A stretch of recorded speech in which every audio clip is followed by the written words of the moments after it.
कृष्ण हरे हरे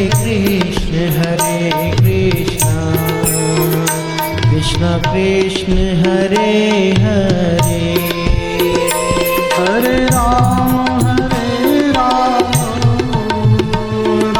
राम हरे राम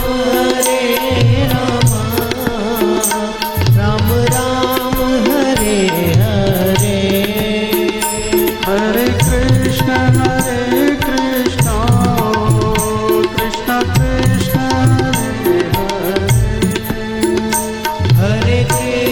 हरे कृष्ण कृष्ण कृष्ण हरे हरे हरे राम राम राम हरे हरे हरे राम राम राम हरे हरे हरे कृष्ण कृष्ण कृष्ण हरे हरे हरे राम राम राम हरे हरे हरे कृष्ण कृष्ण कृष्ण हरे हरे हरे राम राम राम हरे हरे हरे कृष्ण कृष्ण कृष्ण हरे हरे हरे राम राम राम हरे हरे राम राम हरे हरे राम राम हरे हरे। श्री राम कृष्ण भगवान की जय। सद्गुरुनाथ महाराज की जय। ओम शांति भगवान सर्वत्र शांति हो। अनंत कोटि ब्रह्मांड के स्वामी सच्चिदानंद स्वरूप सर्वशक्तिमान सर्वेश्वर सर्वव्यापक सर्वंतर्यामी सर्वरक्षक सर्वज्ञ सृष्टिकर्ता जगत पतित पावन सब सुखों का दाता परम दयालु परम कृपालु दया सिंधु करुणा सिंधु दीनबंधु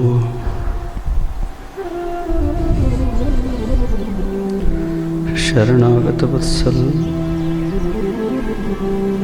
भक्त वत्सल चराचर में व्याप्त घट घटवासी पूर्ण ब्रह्म परमपिता परमेश्वर सर्वेश्वर को हम सब मिलकर विनम्र भाव से सिर झुकाकर कोटि कोटि प्रणाम करें। सभी साधु संत महात्मा ऋषि मुनि विद्वान तपस्वी साधकों के चरणों में प्रणाम करते हुए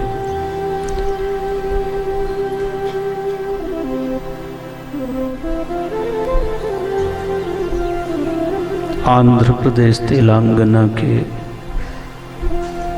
आदिलाबाद जिले के बासर नगर परम पावन भूमि माता सरस्वती गोदावरी माता एवं महर्षि वेदव्यास जी की पवित्र भूमि पर आयोजित दिव्य सप्ताह श्रीमद्भागवत सत्संग के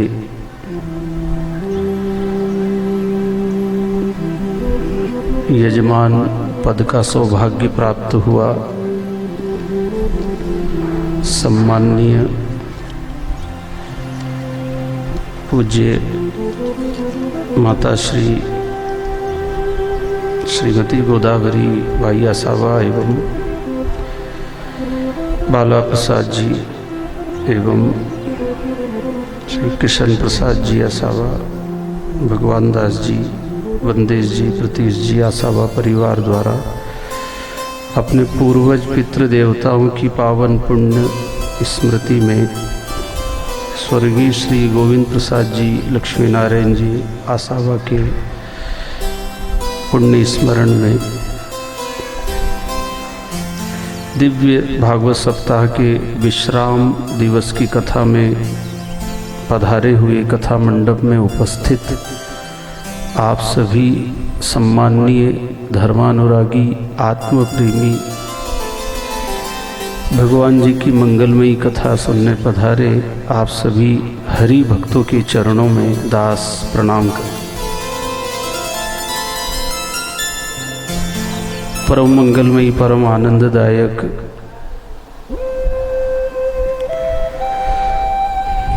श्रीमद्भागवत के आचार्य पूज्यपाद सद्गुरु श्री सुखदेव जी महाराज गंगा के किनारे शुकताल नामक तीर्थ में बट वृक्ष के नीचे बैठे हैं और सम्राट परीक्षित जी महाराज को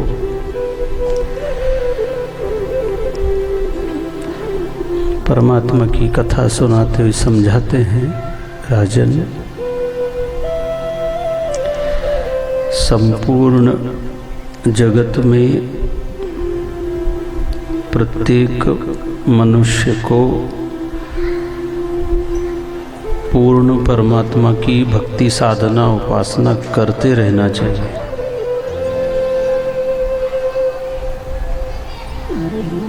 क्यों करना चाहिए? ईश्वर की आराधना उपासना करने से ईश्वरीय गुण हमारे भीतर प्रवेश करते। क्या गुण है ईश्वर में? ईश्वर में धर्म है, सत्य है, धैर्य है, पवित्रता है, निर्भयता है, दयालुता है, करुणा है, परोपकार है। ये मनुष्य के भीतर आना चाहिए। हम अपनी इंद्रियों पे नियंत्रण कर सकते हैं। जो हमें गलत रास्ते पे ले जाने वाली जो वृत्ति है उस पे हम विजय पा सकते हैं। सहन शक्ति बढ़ती है हमारे भीतर।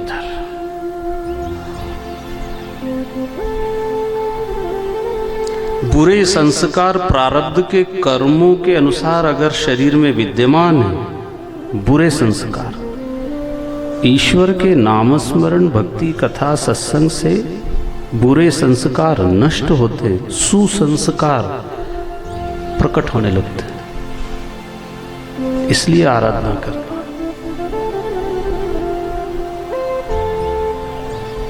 विशुद्ध सुख की प्राप्ति होती है। प्रत्येक मनुष्य को जो जरूरत है, आवश्यकता है, ईश्वर सारे सुखों को देने वाला है। संसार के सारे सुख मिलने के बाद भी हम सुखी नहीं हो सकते। कोई ना कोई कमी, अभाव, अधूरापन खटकता है, सोना सोना लगता है, अधूरा सा लगता है। इसलिए भगवान की भक्ति करना, चाहे वो गरीब हो या अमीर हो, उसे जरूरत पड़ेगी। किसकी? भगवान की। इसलिए वेद, शास्त्र, उपनिषद सारे धर्मों में उस परमात्मा की चर्चा कही है।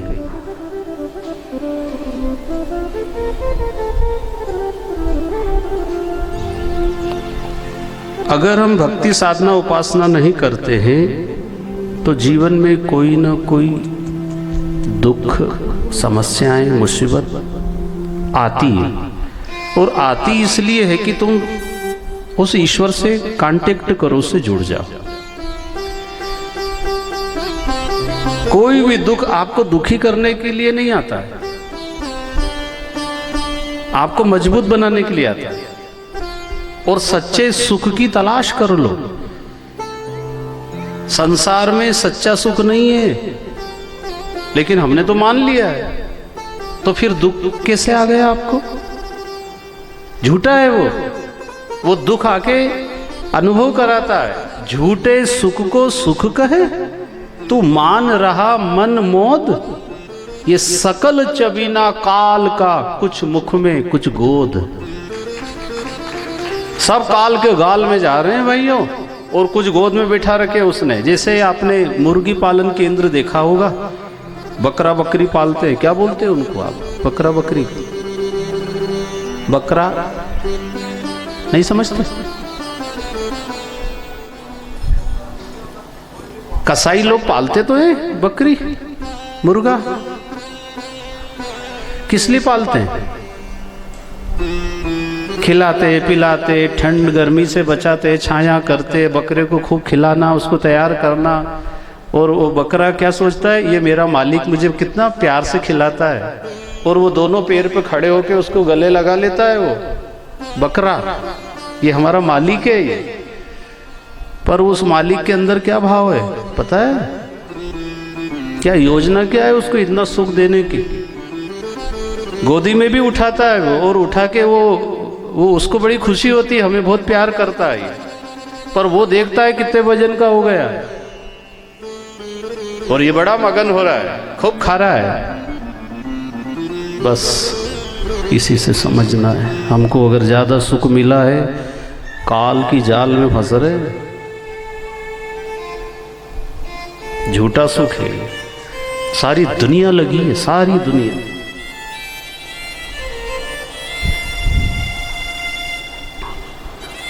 सच्चा सुख ईश्वर देता है भाई। चाहे आपका मकान अच्छा नहीं हो, आपको कपड़े अच्छे ना मिले, अच्छा भोजन ना मिले, लेकिन भगवान मिल जाए, बात बन जाएगी। इसलिए ईश्वर का भजन करना है। बाकी सब नश्वर है, नष्ट होने वाला है। अभी तक क्या हमने कमी रखी? खाने में, पहनने में, कमाने में, इकट्ठा करने में। सुखी होने के लिए रात दिन लगे, हो गए पूरे सुखी, कोई कमी तो नहीं है अब। अरे भैया अभी तो बहुत कमी है, तो कब पूर्ति कब होगी? ऐसे में जिंदगी पूरी हो जाएगी, इच्छा पूरी नहीं होगी। इसलिए सम्राट परीक्षित जी को जब श्राप लगा, 7 दिन की आयु शेष बची थी, और महात्मा सुखदेव मुनि जी ने यही आत्म तत्व की बात बताई। राजन, ये झूठा सुख है तुम जो छोड़ के आए, राजमहल, हीरे मोती जवाहरात, घोड़ा हाथी पत्नी पुत्र, झूठा। दुखी नहीं होना। जीवन में सुखी और दुखी होना ये प्रारब्ध का फल नहीं है भाई बहनों, मूर्खता का फल है। बात आपको अटपटी लगेगी, झटपट समझ में नहीं आती, पर थोड़ी खटपट करेंगे तो फटाफट समझ में आएगी। झटपट। कोई भी दुख आया है, और अगर आप दुखी हो रहे हो तो आपकी अज्ञानता है, ना समझिए, बेवकूफी है, मूर्खता है। उसको एडजस्ट करने की कला भगवान देता है। वो दुख में से भी आप सुख को छांट सकते हो। परीक्षित जी को श्राप मिला, 7वें दिन मौत हो जाएगी, दुखी हुआ। सुखदेव मुनि ने ऐसा ज्ञान दे दिया, राजन बहुत अच्छा, ये दुख वरदान बन जाएगा, तो मोक्ष पा जाओगे, मुक्ति हो जाएगी। अगर ये दुख नहीं आता तो तुम राजमहल में ही पड़े रहते, और तुम्हारे पहले ऐसे कई राजा महाराजा वहीं मर गए, कुछ नहीं पाया उन्होंने। तुम भाग्यवान हो, तुम्हें ये दुख आया है, तुम्हें भगवान से मिला देगा।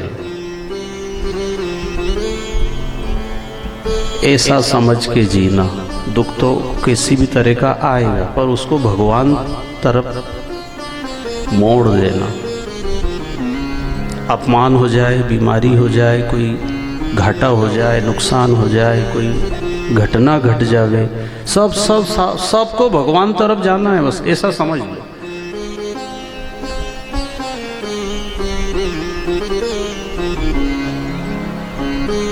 कल हमने रुक्मणी विवाह का प्रसंग सुना, खूब खुशियां मनाई। द्वारकापुरी में भी आनंद। समय आया, एक बालक का जन्म हुआ, फिर खुशियां मनाई।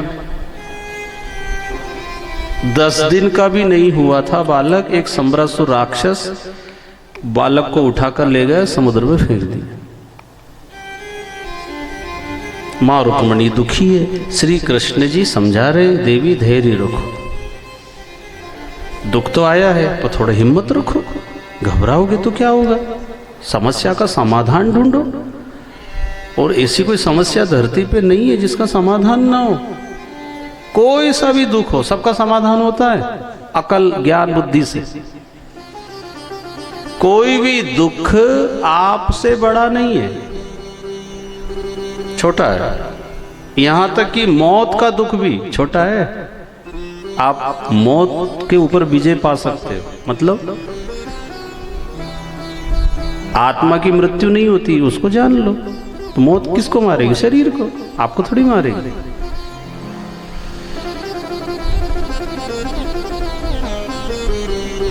मृत्यु का दुख भी दुखी नहीं कर सकता जब आप अंतर्मुखी हो जाएंगे तो, क्योंकि मैं अलग हूं और शरीर अलग है, दो है। जो मेरा है वो मैं नहीं हूं, मैं और मेरा ये अलग अलग है। जो मैं है वो अलग है और जो मेरा है वो अलग है। ये मेरा शरीर है, मैं शरीर नहीं हूं। मराठी में क्या बोलते? मी देही मनता कोटि ब्रह्म हत्या। ऐसा सुना मैंने। जो अपने को देह मानता है उसको पाप लगता है। ये तो हाड़ मांस का शरीर है, तुम शरीर थोड़ी हो। लेकिन हम तो शरीर के स्तर पर जीते हैं। मैं हिंदू, मैं स्त्री हूं, मैं पुरुष, मैं अमीर, मैं गरीब, मैं काला, मैं गोरा, ये मोटा, ये पतला, ये क्या है? ये शरीर अलग, मैं अलग। जो मेरा है वो मैं नहीं। जैसे मेरा मकान अलग हो गया। कोई कहता मैं मकान हूं, नहीं। मेरा बेटा है, मेरा पति है, ऐसा मेरा हाथ। तो जो मेरा कहा वो अलग हो गया, आप नहीं हो। मेरा सिर, मेरी आंख, मेरे कान, मेरा पैर किसका? कोई है, वो बोल रहा है, वो अलग है। वो परीक्षित जी को यही बोध करा दिया था, नहीं देह हो ना देह मेरा, ना मैं शरीर हूं ना शरीर मेरा है, मैं अलग हूं। तो फिर आप बताओ, आप मृत्यु का दुख भी अगर आपको अच्छी समझ आ जावे तो आप दुखी नहीं हो सकते। छोटे छोटे दुखों में दुखी होते हो। कितने लोग आत्महत्या कर लेते हैं। अरे सामना करो उसका। कैसा भी संकट, कैसी भी मुसीबत हो भाई बहनों, हताश निराश नहीं होना। श्री कृष्ण जी कह रहे, मैं जेल में पैदा हुआ, पूतना राक्षसी से टक्कर लिए मैंने, और बड़े बड़े दिग्गज, मुसीबत का पहाड़ आता है, लोग बोलते हैं मेरे पे तो पहाड़ टूट गया है। वो मेरे यहाँ तो सच में ही पहाड़ आया था गोवर्धन का, पर मैंने हार नहीं मानी। क्यों नहीं मानी? मेरे को गुरु ऐसे मिल गए थे। गुरु ने मुझे ऐसा सिखा दिया था, इतना मजबूत बना दिया था, कोई भी दुख मुझे हिला नहीं सकता। पति का, पत्नी का, धन का, मान सम्मान का, किसी भी तरह का संकट, आप उसको मुस्कुराते हुए, हंसते हंसते झेल सकते हैं। और वो कैसे होगा? ईश्वर की भक्ति से। तो कैसे करना है? उसके लिए सच्चा गुरु चाहिए भैया। नकली गुरु से बात नहीं बनेगी। हमारे जैसे ऐसे कई घूमते फिरते हैं, वो उनके चक्कर में मत आ जाना। हाँ, असली गुरु होना, पूर्ण गुरु होना चाहिए। फिर वो क्या कहेंगे? अरे मुसीबतों में शरीफों की शराफत कम नहीं होती, करो सोने के 100 टुकड़े फिर भी कीमत कम नहीं होती है। सोना सोना ही रहेगा, उसकी कीमत भी वही रहेगी, चाहे बारीक बारीक टुकड़े भी हो जाएंगे उसके, तो उसका भाव कम नहीं होगा। ऐसे अपने को मूल्यवान बनाओ और मुश्किल में मुस्काना मुसाफिर, मुश्किल में मुस्काना, मुश्किल में मुस्काना मुसाफिर, बोला जोरा बोला, मुश्किल में मुस्काना, ये मुश्किल में मुस्काना मुसाफिर, मुश्किल में मुस्काना, मुश्किल में मुस्काना मुसाफिर, मुश्किल में मुस्काना, होनी हो या हो अनहोनी, होनी हो या हो अनहोनी, होनी हो या हो अनहोनी, होनी हो या हो अनहोनी, तू दोनों गले लगाना मुसाफिर, मुश्किल में मुस्काना, दोनों गले लगाना मुसाफिर, मुश्किल में मुस्काना, दोनों गले लगाना मुसाफिर, मुश्किल में मुस्काना। जय हो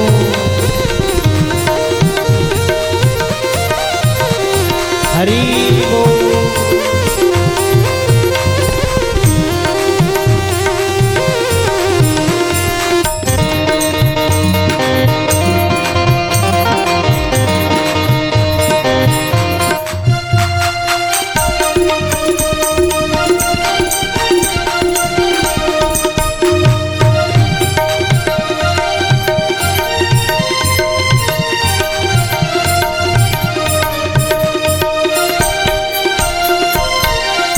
जावे जो मुसीबतों में कहीं बहक मत जाना, पड़ जावे जो मुसीबतों में कहीं बहक मत जाना, दल दल में भी खिला रहे जो, दल दल में भी खिला रहे जो, दल दल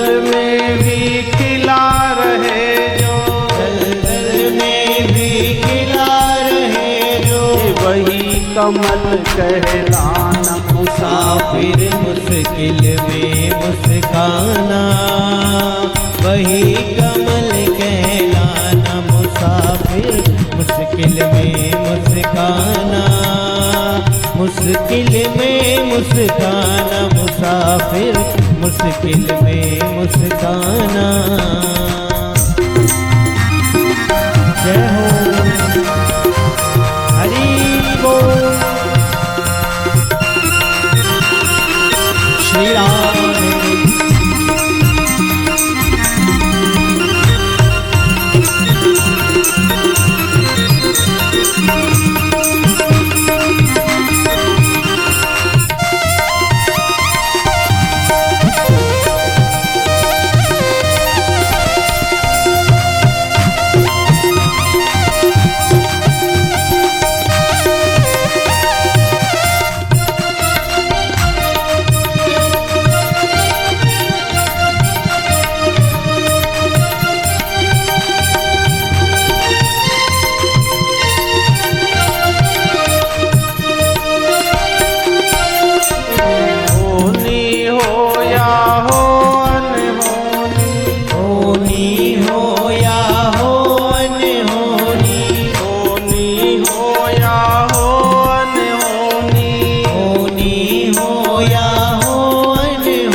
मुस्काना, मुश्किल में मुस्काना मुसाफिर, मुश्किल में मुस्काना।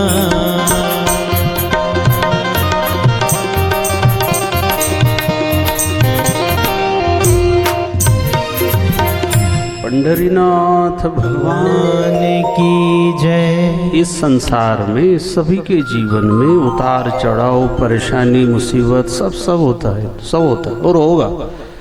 और क्यों होगा? ताकि इस संसार से तुम पिंड छुड़ा सको। हाँ, नहीं तो ये संसार में दुख तकलीफ न हो तो कोई जाने का नाम भी नहीं ले, और यहां से ना जाए तो भीड़ कितनी हो जाए।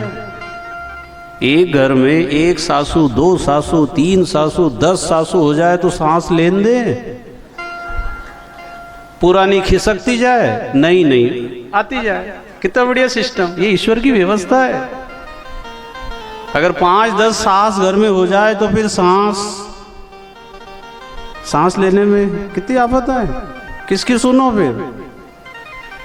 इसलिए भगवान जी की बड़ी दया है। हर दुख संकट पिंड छुड़ाने के लिए वो छोड़ो, झंझटों से बचो, घबराना नहीं। श्री कृष्ण जी मां रुक्मणी जी को यही संदेश दे रहे हैं। मैंने कितने दुख उठाए पर आज तक हार नहीं मानी मैंने। हाँ, जितना दुख उतनी मजबूती, मेरा मनोबल बढ़ता गया, बढ़ता गया। कितनी टक्कर ली दुखों से। धैर्य रखो।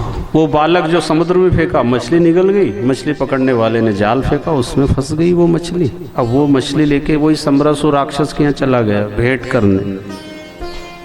अब राक्षसों को क्या भेंट, कोई सेव फल, सीरी फल थोड़ी भेंट करते उनको तो ऐसे ही सामान चाहिए। अब वो राक्षस को वो लेके गए, वो बड़ा खुश हो गया, चीरा तो अंदर से बालक निकला। अरे, एक भोजन बनाने वाली स्त्री को बालक दे दिया, जा आज से तेरा होगा, संभाल। वो बड़ी खुश हो गई। नारद जी आए और कहा, देवी ये साधारण बालक नहीं है, ये द्वारकाधीश श्री कृष्ण जी के पुत्र हैं और इनके हाथ इस समरासुर की मौत लिखी। वो बड़ी खुश हुई कि पूर्व जन्म में तुम्हारे पति हैं, तुम्हारा नाम रति और ये तुम्हारा पति। कामदेव थे पूर्व जन्म में, शिव जी की समाधि भंग करने से वो नाराज हो गए। वो जो तीसरा नेत्र खोला, वो दृष्टि पड़ते ही कामदेव जल के भस्म हो गए। तुमने खूब याचना की, भोले बाबा प्रसन्न हो गए। उन्होंने कहा द्वापर युग में तुम्हें पति प्राप्त हो जाएंगे। तो ये कामदेव हैं और श्री कृष्ण जी के पुत्र बन के आए और इन्हीं के हाथ इसकी मौत है। इसे मार, तुम द्वारकापुरी आ जाओ, मैं समाचार उनको देता। अब श्री कृष्ण और रुक्मणी मां चर्चा कर ही रहे थे, इतने में देवर्षि नारद जी का आगमन हो गया। जैसे धुन नारायण नारायण सुनी, उनकी पहचान थी, तो भवन से बाहर आए, उनके चरणों में वंदन किया, आदर सत्कार करके और उच्च आसन पर बैठाया, चरण प्रक्षालन किया, चरणों में बैठ गए। आप बहुत अच्छे समय आ गए, क्योंकि दुख संकट विपदा की घड़ी में किसी साधु संत भगवत प्रेमी धार्मिक जितेंद्रिय सत्संगी का दर्शन होना ये शुभ शकुन है।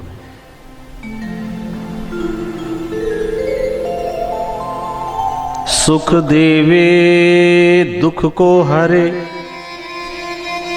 करे पाप का अंत, तो कहे कबीर वो कब मिले परम स्नेही संत। कब मिलेंगे ऐसे जो सारे दुखों का अंत कर दे, पाप का अंत, बुराई का अंत कर दे, ऐसे संत। और जिस दिन आप हमको भी मिल जाएंगे, आप कभी बुरा नहीं कर सकते, आप झूठ नहीं बोल सकते, नशा नहीं कर सकते, कहीं दगा छल कपट नहीं कर सकते। कब? जब सच्चे संत मिले। अगर आप ये सब कर रहे हो तो तुमको जो मिले नकली है, या फिर तुमने उसकी पहचान नहीं करी, उसकी बात मानी नहीं। अगर संत असली है तो तुम नकली भगत हो, बुराई नहीं छूटी।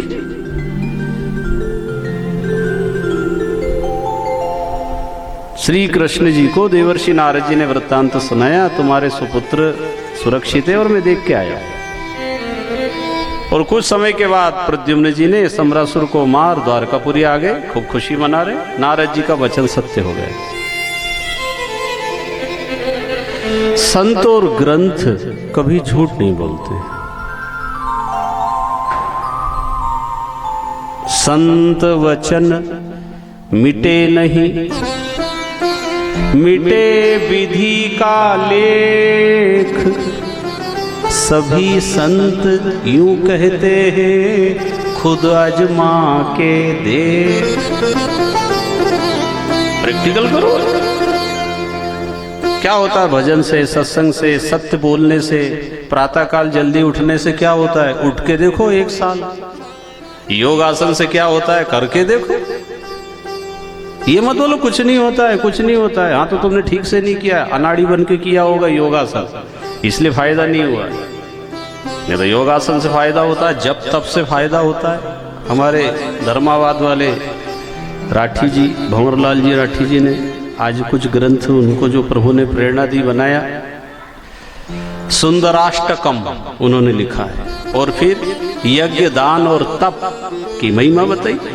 जब संत मिलन हो जाए, जब संत मिलन हो जाए, तेरी वाणी हरि गुण गाए, तेरी वाणी हरि गुण गाए, वाणी हरि गुण गाए, तेरी वाणी हरि गुण गाए, तब इतना समझ लेना अब हरि से मिलन होगा।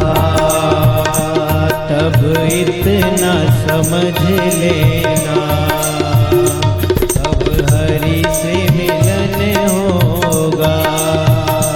तब इतना समझ लेना अब हरि से मिलन होगा।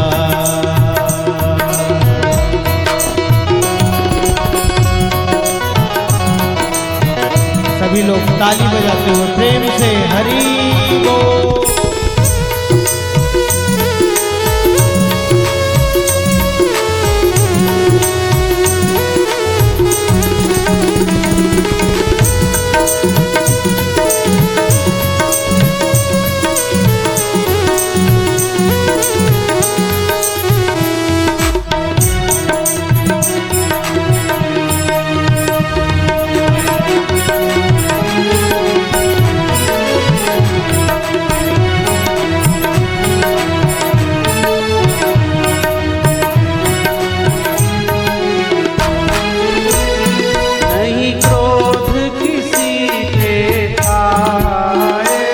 नहीं क्रोध किसी पे आए, क्रोध किसी पे आए, नहीं क्रोध किसी पे आए, सब में तो नजर हरि आए, सब में तो नजर हरि आए, सब में तो नजर हरि आए, सब में तो नजर हरि आए।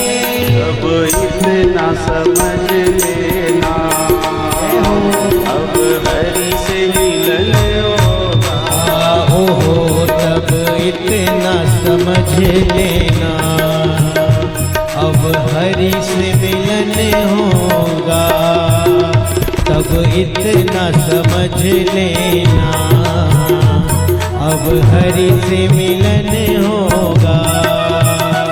तब इतना समझ लेना अब हरि से मिलन होगा।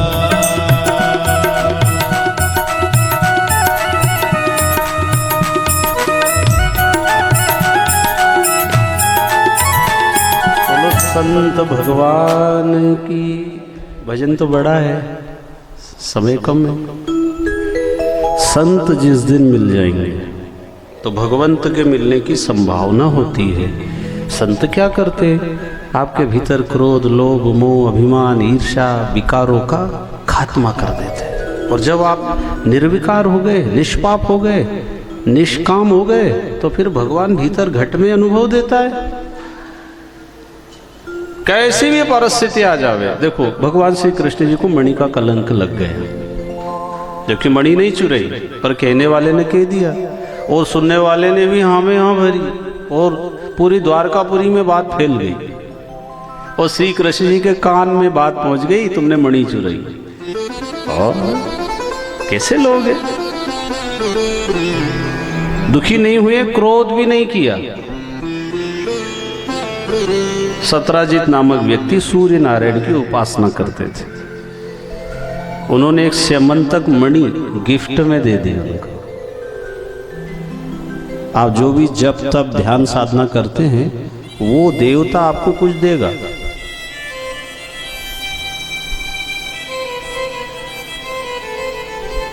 सिद्धियां भी मिल जाती है। आप किसी को कुछ बोलेंगे, वो होने लगेगा। 10-20 को अगर आपने कोई बात बता दी है ना, तो 2-4-10 को तो फिट होना ही है। हाँ, पर आपको बताया तो सिद्धि और प्रसिद्धि, ये भगवत प्राप्ति में बहुत जबरदस्त बाधा है, बाधा है। अगर जीवन सफल बनाना है तो सिद्धि और प्रसिद्धि को ठोकर मारो तो बात बनेगी। अब इन्होंने सिद्धि क्या, वो स्यमंतक मणि पाली और गले में लटका के सुधर्मा सभा में जहाँ प्रभु सत्संग कर रहे थे, मणि को दिखाते, ऐसे चमक वाली थी। जिसको सिद्धि प्रसिद्धि आ जाती है ना, फिर वो चैन से बैठ नहीं सकता कमरे में। हाँ, ये भजन भक्ति में ही मन नहीं लगता, धोखा है ये। अब वो मणि लेके आया, प्रभु ने कहा भैया मणि सुरक्षित जगह रखो। क्यों? मैंने तपस्या करके पाई है, मेरे मन में आए वो करूं। अरे भाई, मैं ये नहीं कह रहा हूं, पर ये जोखम है। किसी ने अगर गले में ये लटकी हुई मणि देख ली तो तुमको लटका देगा कोई। इसको सुरक्षित जगह रख दो। मैं तो नहीं मांग रहा हूं, मेरे मन में आए वो करूं, जैसी तुम्हारी इच्छा। मैं तो सलाह दे रहा हूं। अब वो मणि लेके घर आया, उसका छोटा भाई प्रसेन मणि को पहन करके और जंगल में घोड़े पे बैठ के गया। शेर ने देखा मणि का प्रकाश, उसका पीछा करके घोड़ा सहित प्रसेन को खत्म कर दिया। अब वो शेर मणि को लेके चला तो रीछ की नजर पड़ी मणि पे, ये कैसा प्रकाश। उसने वो प्रकाश का पीछा किया तो शेर से युद्ध करा, शेर को मार डाला जामवान रीछ। वो मणि लेके गुफा में आ गया और गुफा के अंदर मणि के कारण प्रकाश उजाला हो गया। उसकी बेटी थी जाम्बवती, वो मणि को देख के बड़ी खुश हुई।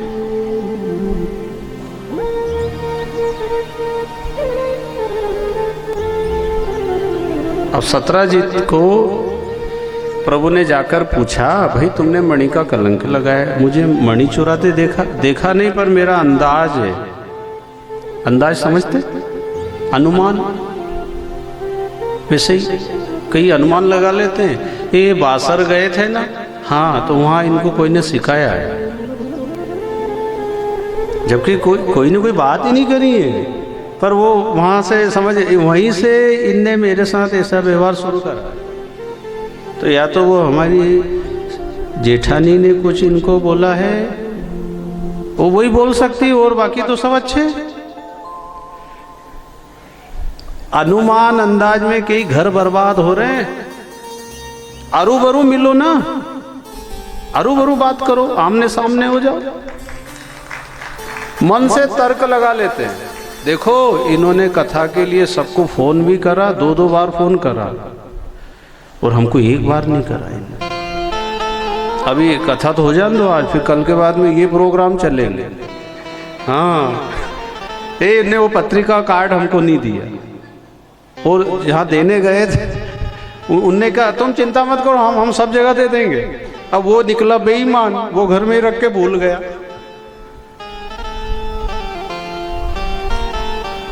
ऐसे एक, ये तो मैं बात उदाहरण दे रहा हूं, ये छोटी छोटी बातों में परिवार तहस नहस हो गया। समझाने वाला कोई है नहीं। अरे तुम बैठ के बात करो। तो श्री कृष्ण जी घर गए, उसके खुद गए, भाई तुमने मणि चुराई है। मैंने नहीं चुराई, तुमने मेरा नाम लिया और मैं भरोसा दिलाता हूँ मैंने मणि नहीं चुराई। वो तुम्हारी मणि खो गई, इसका मुझे दुख है। चलो अपन ढूंढते हैं, तलाश करते हैं। गए तो वो घोड़ा मरा पड़ा, उसका भाई मरा पड़ा, शेर मरा पड़ा।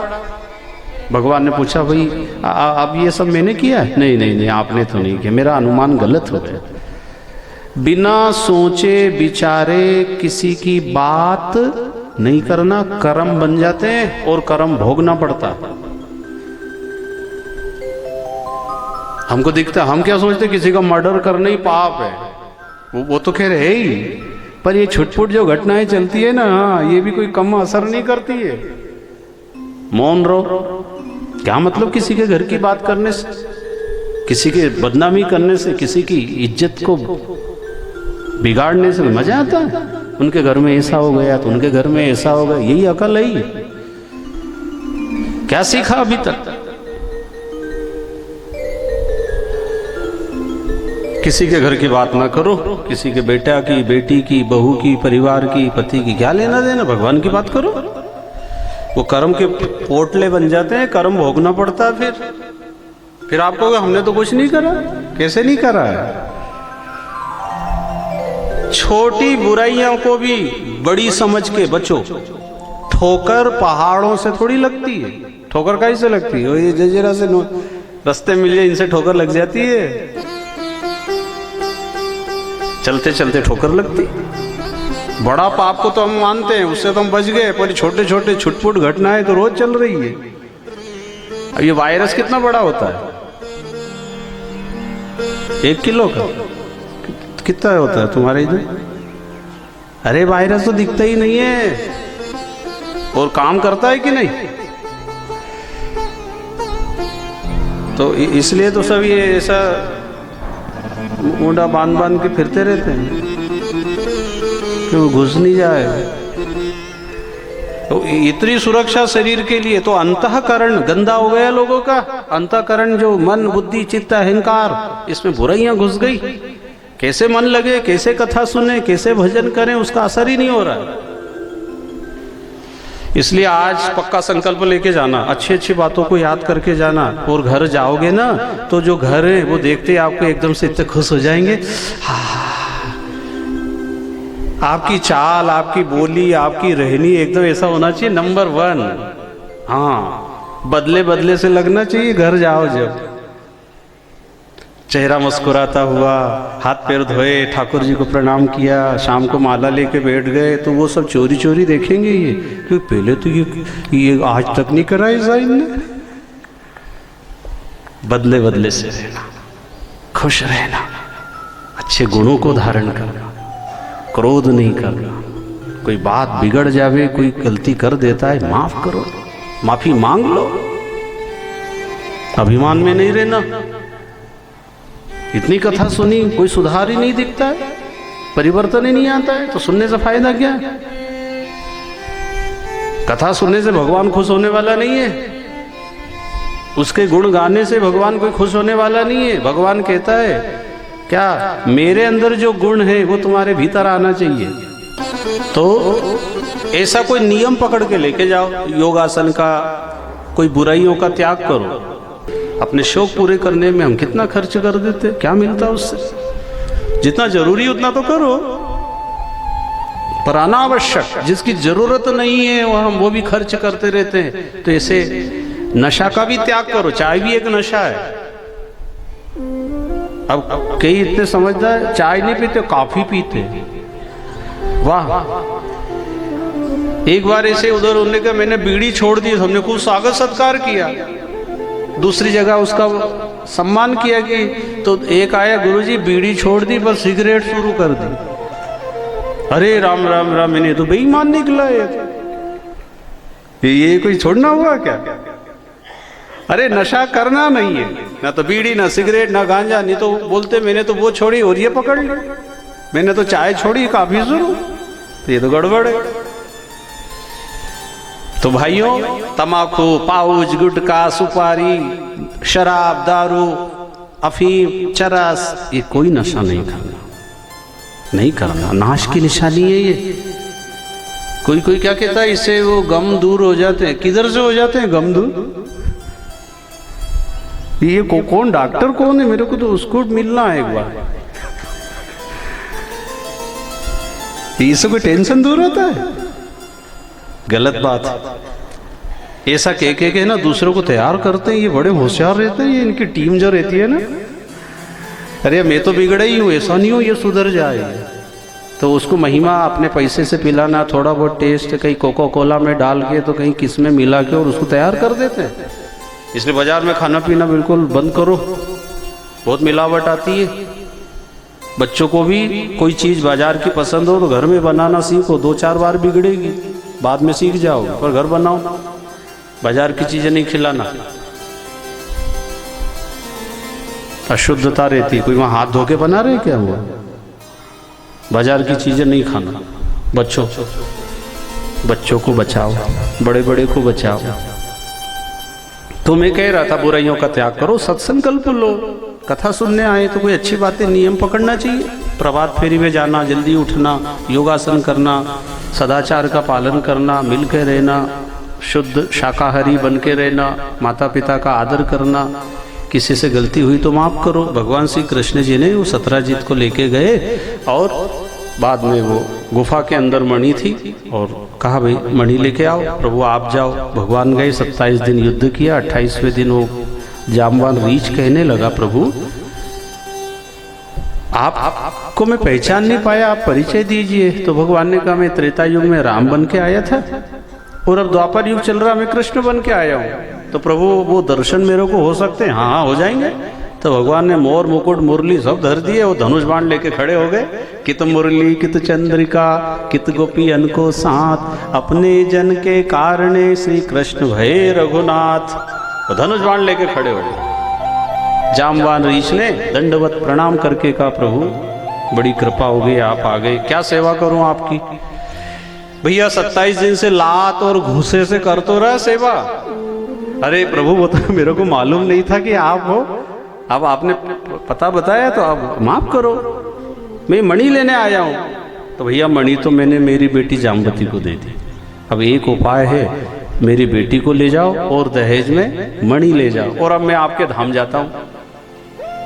प्रभु ने कहा ठीक। मणि लेके आए, सत्यभामा को लेके आए, सतराजीत को वो मणि दी, ये तेरी मणि संभाल, वो तूने झूठा कलंक लगाया, आज के बाद जिंदगी में कभी किसी की बदनामी बुराई बिना जानकारी के नहीं करना। जानकारी हो तो भी अच्छी बात बताओ, बुरी बात को दबा दो।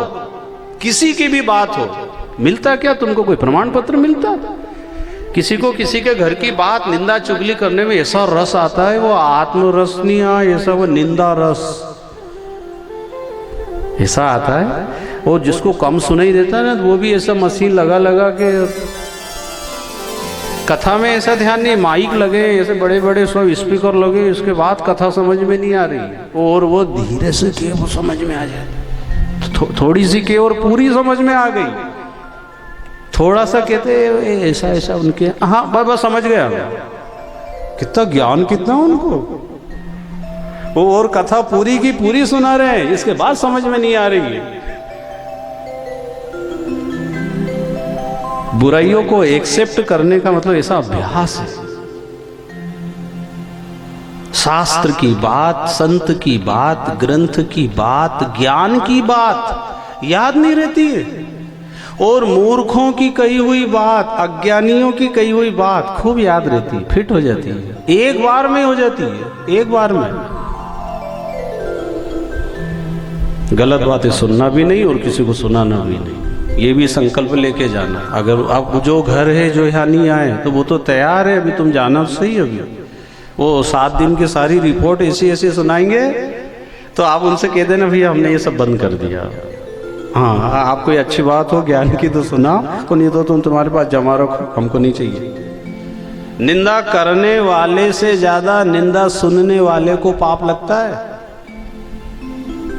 तुम सुनोगे ही नहीं तो वो सुनाएगा नहीं। तो भगवान जी ने उसको मणि दी और आ गए, पर द्वारका वासियों ने उसका विरोध किया, इसने बदनाम करा श्री कृष्ण जी को, आज के बाद इससे कोई बात नहीं करेगा। वो बड़ा दुखी हो गया। वो श्री कृष्ण जी के पास आया, बोले माफ़ करो। बोले कर तो दिया, नहीं मैं माफ़ आप करेंगे तब मानूंगा जब मेरी बेटी सत्यभामा आप स्वीकार कर लेंगे। अगर आप नाराज नहीं है तो एक बात है, आप मेरी बेटी को स्वीकार करो। तो प्रभु ने सत्यभामा को स्वीकार किया। तो सत्यभामा जी के साथ में सत्यजीत वो मणि भी देने लगा। प्रभु ये दहेज में मणि अब आप रख लो। भगवान ने कहा मणि मैं नहीं लूँगा, मणि ले जाओ तुम, मेरे को मणि क्या जरूरत, सोने की द्वारका बनी, मैं करूँ क्या इसको लेके, तुम्हारे पास रखो। भगवान क्या संदेश देना चाह रहे हैं? जिसने बदनाम किया उसकी बेटी स्वीकार करके उससे रिश्ता बनाया। कभी किसी से कोई गलती हो जाए, घर भाई देरानी जेठानी पड़ोस रिश्तेदार गली मोहल्ला समाज में, तो माफ़ करो, ज़्यादा आंटी नहीं बनाओ, उसको दुश्मन ना बनाओ, माफ़ करो। तब आपकी भक्ति साधना उपासना में आपको सफलता मिलेगी।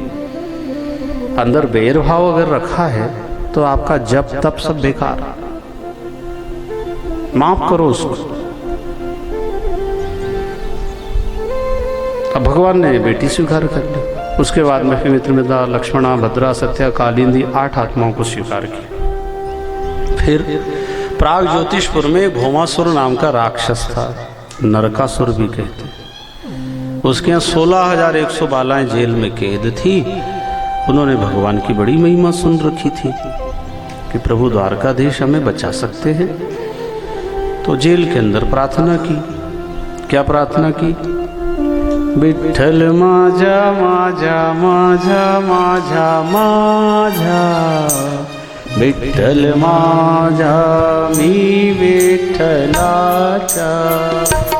विठ्ठल माझा माझा माझा माझा माझा, विठ्ठल माझा मी विठ्ठलाचा, विठ्ठल माझा माझा माझा माझा माझा, विठ्ठल माझा मी विठ्ठलाचा, विठ्ठल माझा माझा माझा माझा माझा, विठ्ठल माझा मी विठ्ठलाचा, विठ्ठल माझा माझा माझा माझा माझा, विठ्ठल माझा मी विठ्ठलाचा, विठ्ठल माझा माझा माझा माझा माझा, विठ्ठल माझा मी विठ्ठलाचा, विठ्ठल माझा माझा माझा माझा माझा, विठ्ठल माझा मी विठ्ठलाचा। जय हो विठ्ठल माझा माझा माझा माझा माझा, विठ्ठल माझा मी विठ्ठलाचा, विठ्ठल माझा माझा माझा माझा माझा, विठ्ठल माझा मी विठ्ठलाचा, विठ्ठल माझा माझा माझा माझा माझा, विठ्ठल माझा मी विठ्ठलाचा, विठ्ठल माझा माझा माझा माझा माझा, विठ्ठल माझा मी विठ्ठलाचा, विठ्ठल माझा माझा माझा माझा माझा, विठ्ठल माझा मी विठ्ठलाचा, विठ्ठल माझा माझा माझा माझा माझा, विठ्ठल माझा मी विठ्ठलाचा, विठ्ठल माझा माझा माझा माझा माझा, विठ्ठल माझा मी विठ्ठलाचा, विठ्ठल माझा माझा माझा माझा माझा, विठ्ठल माझा मी विठ्ठलाचा, विठ्ठल माझा माझा माझा माझा माझा, विठ्ठल माझा मी विठ्ठलाचा, तुकारामचा विठ्ठला हरिओ विठ्ठल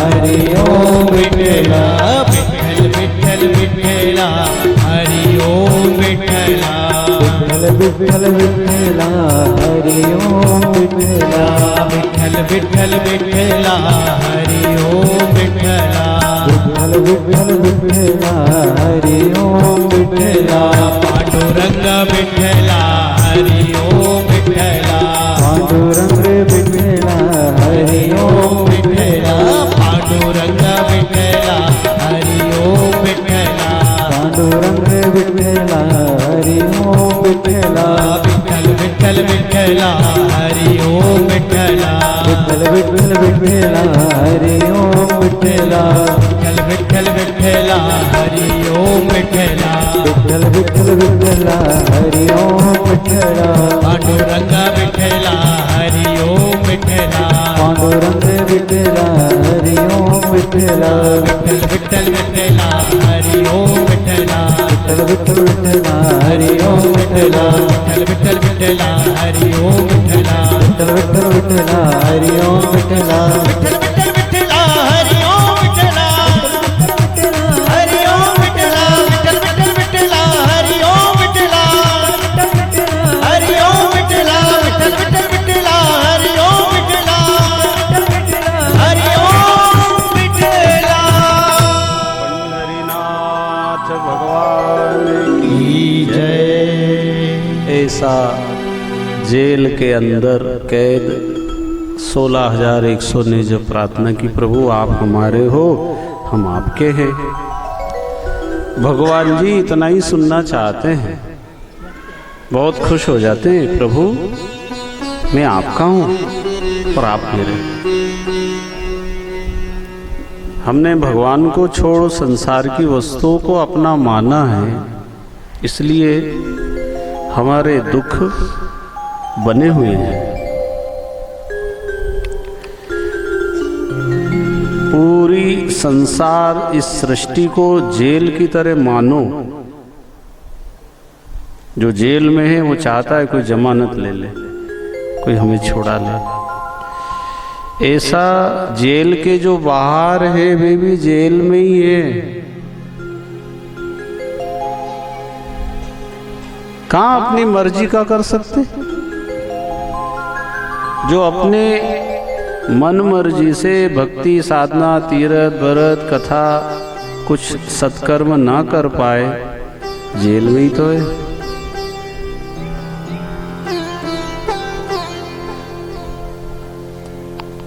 प्रार्थना ऐसी होना चाहिए। पर कोई जेल को ही अच्छा मान के, महल मान के जेल में ही रहना चाहे तो भी कौन जमानत ले? जेल लगना चाहिए तब तो बाहर निकलेंगे। पर कोई जेल में ही दाल रोटी मिल रही है, बढ़िया है। सब यही तो चाहते हैं, वो दाल रोटी मिले, घर परिवार सब खुश रहे, बस यही चाहिए। दाल रोटी चाहिए, मुक्ति नहीं चाहिए। अगर कोई बड़ा अधिकारी जेल में जाए, क्या क्या जरूरत साहब, ठंड बहुत लगती है, सबको एक नई नई कंबल दे दो। और क्या साहब, भोजन में मीठा नहीं आता है, रोज मीठा बना के खिलाओ। और साहब साबुन नहीं है। सब एक आया और कहा प्रभु मेरे को तो आप जेल से बाहर निकाल दो, ये ना तो कोई कम्बल चाहिए ना कोई साबुन चाहिए। तो उन्होंने कहा भाई इसको बाहर निकालो। अब जो बाहर निकल गया तो जो अंदर थे, अरे हम तो कम्बल में ही रह गए। ये हो रहा है। संसार जेल लगना चाहिए। वो 16,000 को प्रभु ने मुक्त किया, भौमासुर से युद्ध कर उसको मार डाला। प्रभु ने कहा आप स्वतंत्र जहां जाना चाहो। प्रभु अब कहाँ जाएं, अब आपने जेल से निकाला तो आपकी शरण में रहेंगे, कहीं नहीं जाना। और संसार में भाई बहनों, एक ना दिन तो अपने को छोड़ना ही पड़ेगा। तो क्यों ना तैयारी, थोड़ी थोड़ी तैयारी तो करो, थोड़ी थोड़ी तैयारी करो। जाना है ना, कई बैग जमा के आए हैं कमरे में, कोई कोई ने तैयारी कर ली। आरती हुई, और वाह,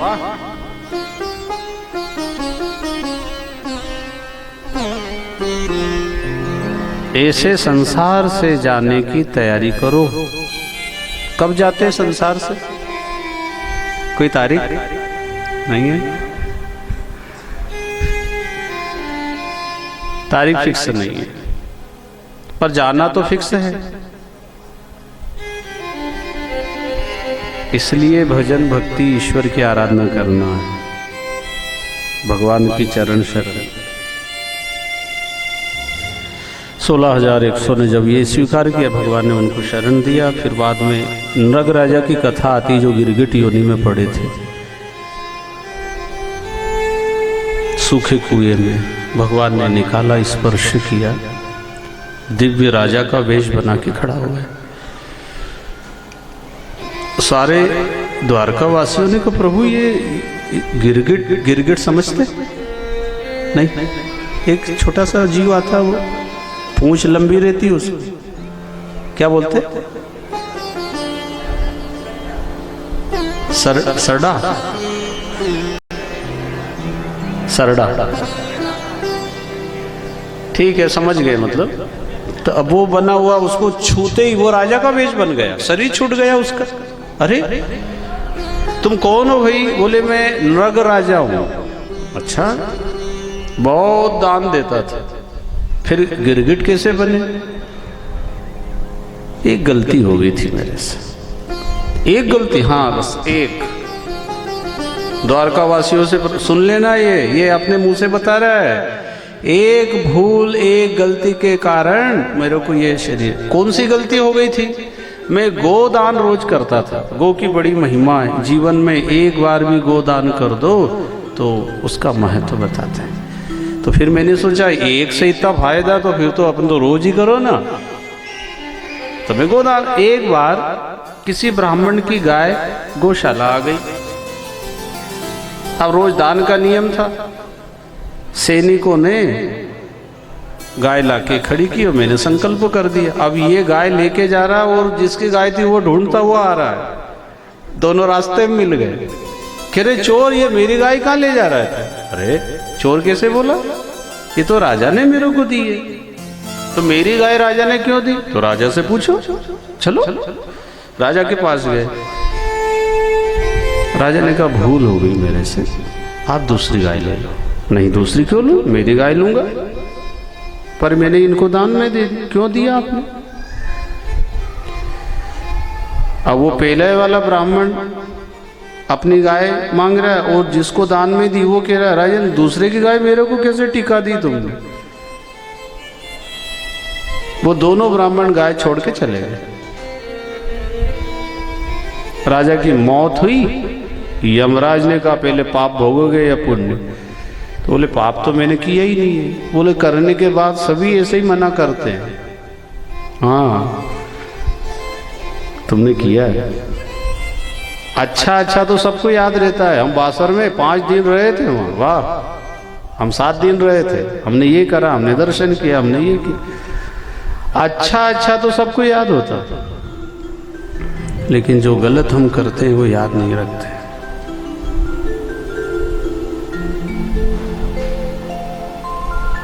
तो क्या सजा मिलेगी? सजा ये है तुम्हें गिरगिट बनना पड़ेगा, सरड़ा बनना पड़ेगा। बोले अभी इतना हल्का शरीर तो कोई सा बढ़िया वाला दे दो।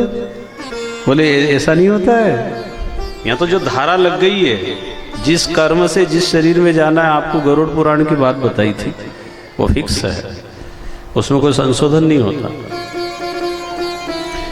तुम उस समय माफी मांग लेते, थोड़े तुम्हारे अंदर विनम्रता आ जाती, और वो ब्राह्मण अगर माफ करते तो शायद थोड़ी कटौती हो सकती। जीते जी भूल माफ होती है, मरने के बाद भूल पाप बन जाती है और पाप को भोगना ही पड़ता है, कोई उपाय नहीं।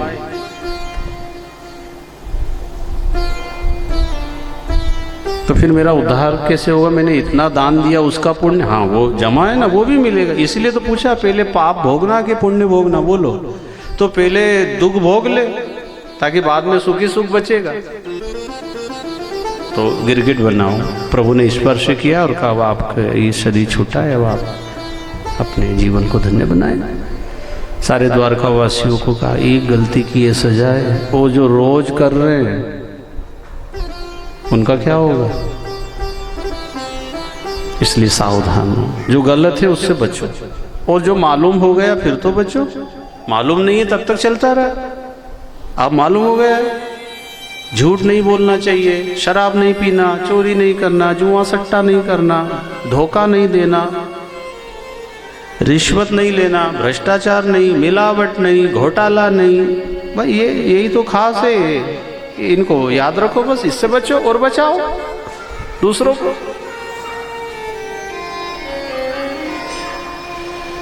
सारे द्वारका वासियों को समझ में ये तो गो सेवा की बड़ी महिमा है। यहाँ आप सब गौ माता के निमित्त सहयोग भी कर रहे हैं।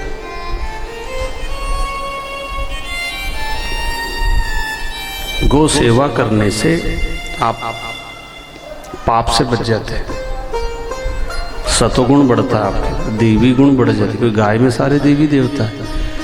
तन से सेवा ना तो धन से करो, मन से सम्मान करो, श्रद्धा रखो। जैसे जालना वाले हमारे बक्कड़ जी बताते हैं, प्रतिदिन गौशाला पांजरापोल में जाते हैं, उनके साथ सहयोगी भी हैं। तो जिनके पास समय है, स्वास्थ्य अच्छा है तो, नहीं तो धन से सहयोग करो जहाँ भी गौ माता। कहा ना, गौ की सेवा से तर जाएगा, गो की सेवा से तर जाएगा, तेरा जीवन संवर जाएगा, तेरा जीवन संवर जाएगा, संवर जाएगा, तेरा जीवन संवर जाएगा। गो की सेवा से तर जाएगा, गो की सेवा से तर जाएगा, तेरा जीवन संवर जाएगा, तेरा जीवन संवर जाएगा। ऐसा गो की महिमा तो अनंत है भाई बहनों, ये करने वाले को ही महसूस होता है। तो मृग राजा की कथा, उसके बाद फिर पौंड्रक राजा जो अपने को भगवान मान करके लोगों से पूजा कराता था, नकली भगवान। और भीड़ इतनी बढ़ने लगी, आपको बताया कोई सिद्धि आ जाती, किसी का कहीं कुछ काम हो जाता है ना, तो फिर दुनिया इतनी भोली है उसके पीछे लग जाता है, भगवान मान लेते हैं।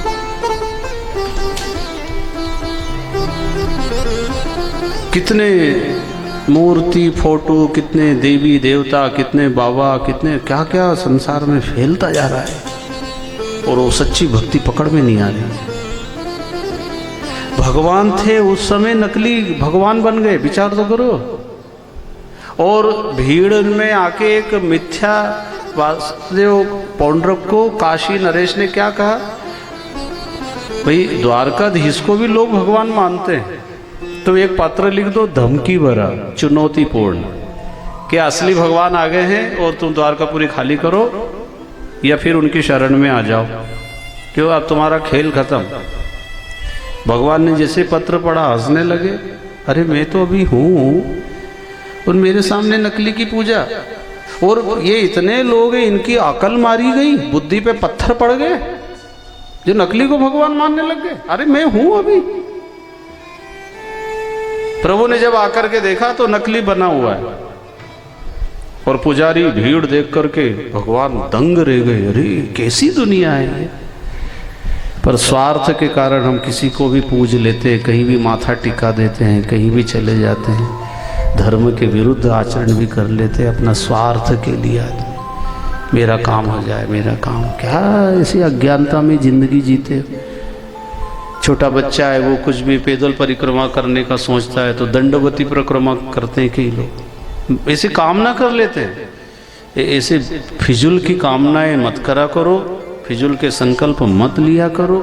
पूरा हुआ ना हुआ और फिर क्या कारण से क्या होता है और फिर आप किसको कारण बता देते हो।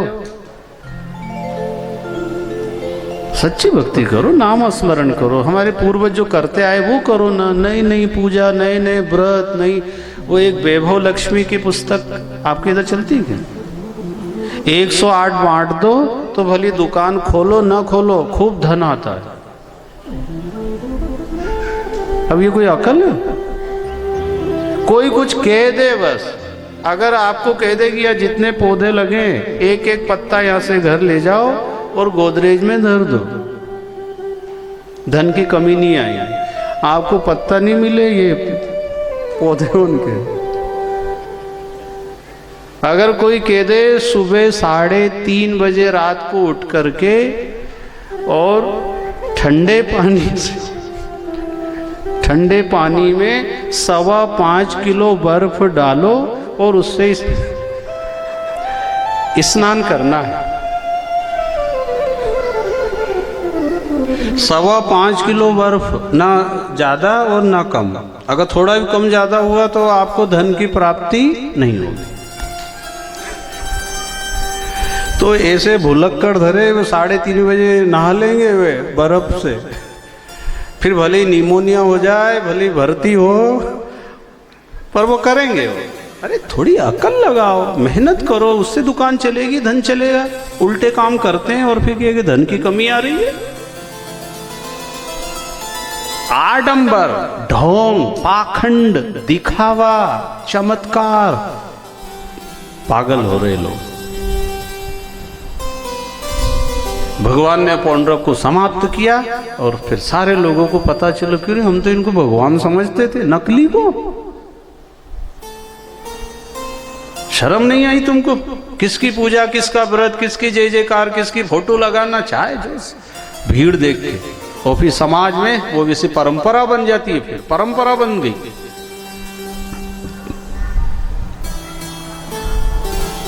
भगवान ने पौंड्रक का अंत किया और उसी के बाद में फिर राजसूय यज्ञ युधिष्ठिर जी महाराज का निमंत्रण आया। भगवान जी वहाँ इंद्रप्रस्थ जो आज दिल्ली बना हुआ है वहाँ गए। सारी व्यवस्था देख के प्रभु बड़े खुश हुए, युधिष्ठिर को धन्यवाद दिया। इतना अच्छा मंडप सजा रखा है, यज्ञशाला है, भोजन भंडारा चल रहा है, साधु संत प्रवचन कर रहे हैं, सत्संग चल रहा है, आने वाले अतिथियों की देख रेख, सारी व्यवस्था नंबर 1। जैसे यहाँ आसावा परिवार ने भी बहुत बढ़िया सरस्वती भवन में बड़ी व्यवस्था, भोजन की भी अच्छी व्यवस्था और ठहरने की व्यवस्था। तो आसावा परिवार के लिए मोठ्याने ताली वाजवा यांचा स्वागत करा।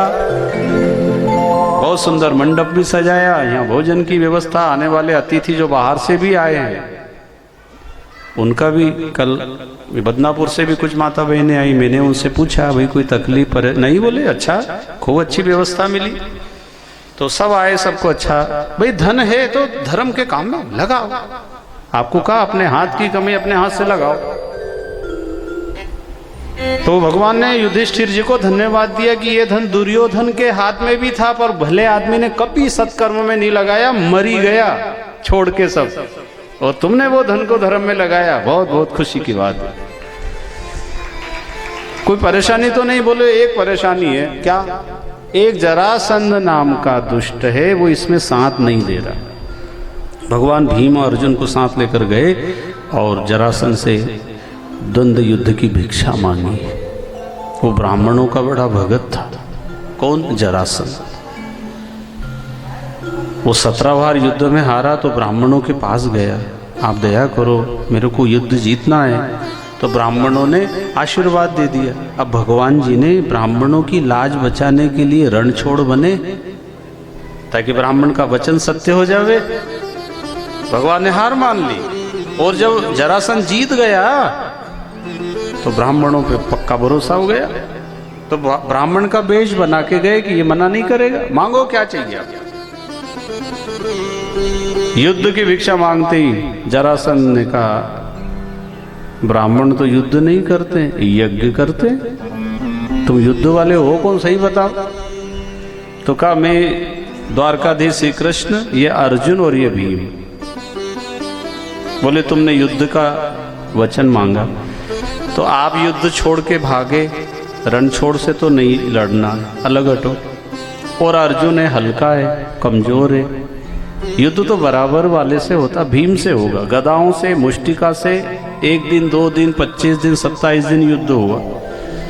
भीम कहने लगा प्रभु ये मरेगा नहीं, बहुत ताकत है उसको, और आपका तो प्रैक्टिकल है, आप तो रण छोड़ के भगे, मैंने तो अभी भी हिम्मत सत्ता। हाँ ये बात तो सही है।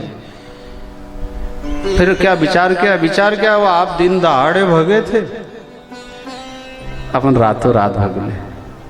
भगवान ने कहा ऐसा नहीं होगा। क्यों? आपसे ही तो सीखा है मैंने, आपने भी तो किया है। अरे तो हमने तो उसको मौका दिया था कि सुधर जाएगा, फिर इसकी सुधार दो, अब तो इसको समाप्त करो। बोले प्रभु ये मरने वाला नहीं है। बोले कल 28वां दिन है, हमारे तरफ देखना, हम इशारा करेंगे। 28वें दिन युद्ध चालू हुआ और भीम जी ने जैसे ही देखा प्रभु तरफ, एक तिनका उठा के चीर के उसको मारने का संकेत किया। भीम ने पैर पकड़ा जरासंध का और दूसरे पैर पे पैर रखा और हाथ से जो चीर दिया और दिशा परिवर्तन कर फेंका, जरासंध का वध हुआ। आकाश से फूलों की वर्षा, जय जयकार की ध्वनि। भक्त वत्सल भगवान की जय। जरासंध का वध हो गया।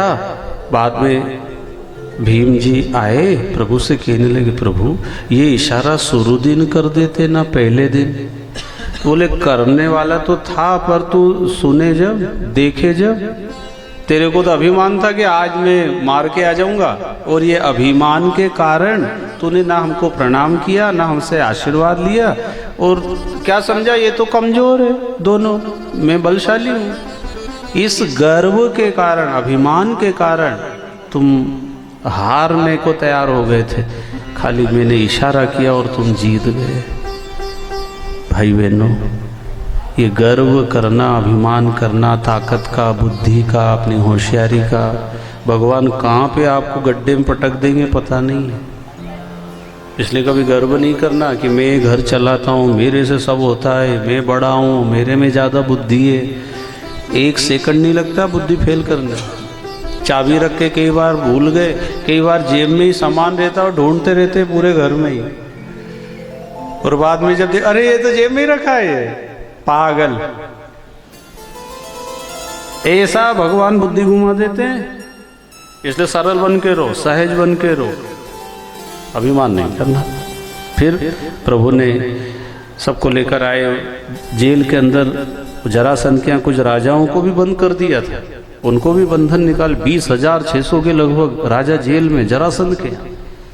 और उनको कहा तुम इतने बड़े बने हो, तुमने कभी अच्छा काम करा? अरे तुम जेल में सड़ रहे हो अपराधी की तरह, राजा हो के जेल में, तुमने गलत किया। चलो अब देखो राजा युधिष्ठिर को क्या कितना बढ़िया काम कर रहे, धन दिया है तो सेवा करना। माँ सब राजा महाराजा जो आज्ञा प्रभु गए वहाँ, सबको अलग अलग जिम्मेदारी। युधिष्ठिर यजमान बने, अर्जुन को आने वाले अतिथियों की सेवा, भीम को भोजनालय की देख रेख, द्रौपदी को परोसदारी का काम, सबको अलग अलग सौंप दी।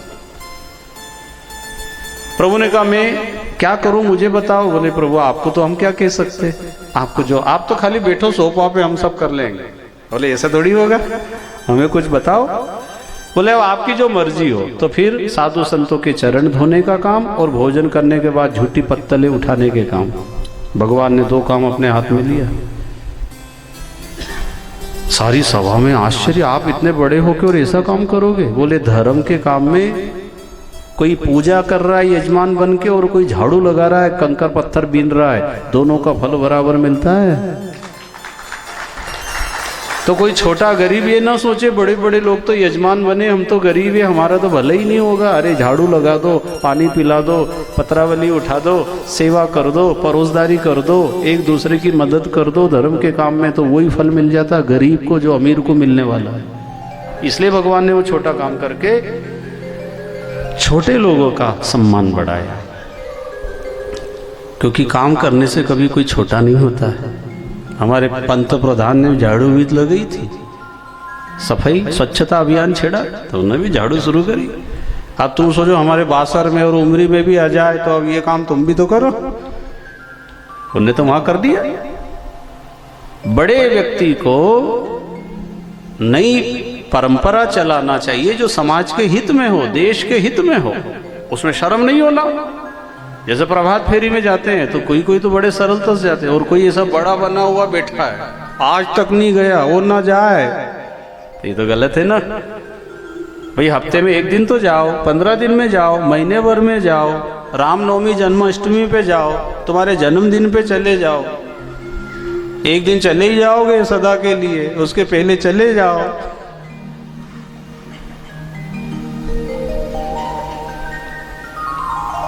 तो प्रभु ने फिर वो राजस्व यज्ञ में उनका प्रथम पूजन, अगर पूजा की बात आई, उनका भी सम्मान किया गया। तो वहां पे शिशुपाल बैठा, वो गाली देने लगा, 1 2 10 50 99 गाली दी। भगवान ने कहा तेरी बुद्धि मारी गई? अरे इसमें कोई घी दे रहा है, कोई समय दे रहा है, कोई तिल दे रहा है, कोई सहयोग कर रहा है, क्या क्या दे रहे, और तो गाली दे रहा है भले आदमी। 100 गाली पूरी हुई तो जिंदगी पूरी हो जाएगी। प्रभु ने वो 100 गाली सुन करके उसका मस्तक काट दिया, उसे दंड दिया। ज्योति निकली चरणों में समा गई। बाद में दंतर वक्त विदुरथ इनको भी समाप्त किया। प्रभु ने सहन करना सिखाया, सहन करो। आप अच्छा भी करेंगे तब भी कोई ना कोई आपको बुरा जरूर बोलेंगे, या तो घर के ही बोल देंगे, और घर के नहीं तो रिश्तेदार तो है ही तैयार। कितना भी अच्छा करोगे तो कहीं ना कहीं आपको अपयश मिलेगा। जैसे इतना बड़ा आयोजन हुआ है तो कहीं ना कहीं थोड़ी मिस्टेक जरूर सुनाई देगी। तो आप सब हिम्मत रखना, आशा व परिवार वाले, है ना, कहेंगे वो उनको नहीं बुलाया, उनको आगे नहीं बिठाया, उनको तिलक नहीं करा, हाँ उनसे तो पूछे ही नहीं इनने, तो आप बुरा नहीं मानना, ठीक है? क्योंकि जिसकी जैसी अकल है वो वही तो पकड़ेगा। इतना अच्छा काम वो नहीं दिखा, उसको वो जरा सी मिस्टेक दिख गई तो बुरा नहीं माना। जब भगवान ने गाली सहन करी तो अपन को थोड़ा सहन शक्ति है, तप है। ये कथा आती है सुदामा जी की। सुदामा जी ने बहुत सहन किया। उनकी पत्नी सुशीला जी बड़ी धार्मिक महान पतिव्रता नारी, कभी पति का अनादर नहीं किया, कभी पति को अपमान नहीं किया उन्होंने। गरीबी है तो मेरे भाग्य में वो मिला मुझे, पति को दोष नहीं दिया उन्होंने। जिस घर में पति पत्नी के बीच में आदर सम्मान प्रेम स्नेह रहता है उस घर में बरकत होती है। नारी को गृह लक्ष्मी कहा है, गृह लक्ष्मी है वो। चाहे वो बेटी हो, माँ हो, पत्नी हो, सासू हो, किसी का अनादर नहीं होना चाहिए। रावण सोने की लंका में रहता था, लेकिन माँ मंदोदरी का अनादर किया और माँ जानकी का, सीता का अनादर किया, तो सोने की लंका समाप्त हो गई। अपने घरों में माना किसी में कोई स्वभाव व्यवहार बुद्धि कमजोर है, उसको उस तरीके से सेट करो, अनादर ना करो, बुरा ना बोलो। तो सुदामा जी की पत्नी ने कहा आपके मित्र द्वारकाधीश श्री कृष्ण बड़े हैं, आप चले जाओ, अपनी गरीबी दूर हो जाएगी। देवी मैं मांगता नहीं हूं, बिना मांगे मिलता है तो उसमें काम चलता है। तो आप मिलने चले जाओ, पर खाली हाथ नहीं जाऊंगा। जीव को भगवान के पास जाने में इतनी बाधाएं आती, उसके किए हुए कर्म उसको रोकते हैं। जब आपके सत्कर्म बढ़ेंगे तब आप भगवान के मंदिर, कथा, तीर्थ और घर में भी पूजा पाठ करने में सफल होंगे। नहीं तो घर में भी नहीं करते, कई लोग टालाटूली करते और सारे काम में समय मिल जाता है। नाश्ता होना, प्रेस होना कपड़े में, और सारी व्यवस्था में कोई कमी नहीं, और पूजा पाठ में आज तो हाथ जोड़ लो आप तो, वाह, वो उस समय उसका पाप दोष सामने आड़े आ गया उसको। और आज गलती मिस्टेक करी, आज आपने नागा किया है, अपसेंट हुई है आपकी पूजा पाठ भक्ति, बस शुरू हो गया आपका फिर गलत। भगवान के लिए समय, चाहे भोजन ना हो, नाश्ता ना हो, कपड़े पे प्रेस ना हो, कोई कमी सहन करो। हम अपनी व्यवस्था में तो कमी नहीं सहन करते, और भगवान की व्यवस्था में चलता है, भगवान का सामने खड़ा हो रहा है, यही मिस्टेक है। तो सुदामा जी बहाना बनाते हैं, मैं कैसे जाऊं, वो पहचानेगा नहीं, मेरी हालत ऐसी है, मेरे कपड़े ऐसे हैं, जाऊं नहीं जाऊं, खाली हाथ नहीं जाऊं। बहाने तो देखो। वो पड़ोस में गई, वो चावल लेके आई सुशीला जी, लो ये ले जाओ, पोटली में बांध के दिए। अब चल तो रहे पर रास्ते में विचार करते जा रहे, अब वो देख के सोचेगा ये तो मांगने आया होगा, जाऊं कि नहीं जाऊं, पर पत्नी ने भेजा है, उसकी इच्छा पूरी करना चाहिए। वो मेरी सारी बातें मानती है तो मैं भी तो उसकी बात मानूं, जाऊंगा जाऊंगा। और वो पत्नी क्या विचार कर रही, मेरे पति बड़े संकोची हैं, बात नहीं करेंगे, मिलेंगे नहीं, कब पहुंचेंगे, कमजोर है, दूर है द्वारकापुरी, हे भगवान मेरे पति की रक्षा करना, सुरक्षित पहुंच जाए, ये इधर प्रार्थना कर रही। उधर भगवान जी ने योग माया को भेजा, सुदामा को उठा के द्वारकापुरी पहुंचा दिया। आँख खुली, घंटियां बज रही, गाय रंभा रही, कहाँ आ गए, कौन सा नगर है, कहाँ जाना आपको? भाई मुझे द्वारकापुरी जाना था। अरे तो द्वारकापुरी में ही खड़े हो तुम। अरे वाह, ये तो गजब हो गया। तो कन्हैया कहाँ रहता है? ये कन्हैया नाम का तो यहाँ एक भी नहीं है। और कोई नाम? हाँ हाँ, वो श्री कृष्ण जी मेरे मित्र हैं, हम साथ साथ पढ़े, पर हम कन्हैया कन्हैया कहते थे। अब उनका नाम ऐसा नहीं है। श्री श्री 1008 राजाधिराज योगीराज द्वारकाधीश श्री कृष्ण चंद्र महाराज की। सुदामा जी के इतना लंबा नाम, तो अब हमसे तो क्या मिलेंगे? नहीं नहीं, ब्राह्मणों के तो बहुत भगत है, साधु संत ब्राह्मण गो के तो इतनी सेवा करते हैं। जाओ जाओ आप। सुदामा जी गए, द्वारपालों ने डंडा अड़ा दिया, अंदर नहीं जा सकते, जो मांगना है हमसे मांगो। सुदामा जी ने कहा क्या भिखारी समझा क्या, मैं मांगने नहीं आया हूँ। तो मेरी हालत, कपड़े और मेरे ये सब देख के समझ रहे कि मांगने आया हूँ। मांगने नहीं आया हूँ मैं। पोटली निकाली और कहा ये देने आया हूँ। द्वारपालों ने कहा माफ करो, हम पहचान नहीं पाए, क्योंकि अभी तक जो आए सब मांग नहीं आते थे, आज पहली बार कोई देने आया है। सम्मान से बिठाया, द्वारकाधीश को खबर दी, सुनते ही सिंहासन से कूद पड़े, भागे भागे आए, सुदामा को गले लगाया, सिंहासन पर बैठाया और आप चरणों में बैठ गए। सुदामा की हालत देखकर प्रभु को करुणा आ गई। कपड़े से सुदामा की दीन दशा, करुणा करके करुणा निधि रोए, पानी परात को हाथ छो नहीं, नैनन के जल से पग धोए। आंसू आ गए प्रभु। इतना सच्चा भगत, तपस्वी, साधक, दुनिया वालों ने पहचान नहीं करी। ऐसी हालत हो गई, खाने को अन्न का दाना तक नहीं मिला। आज इतना दूंगा, सारी दुनिया देखती रह जाएगी।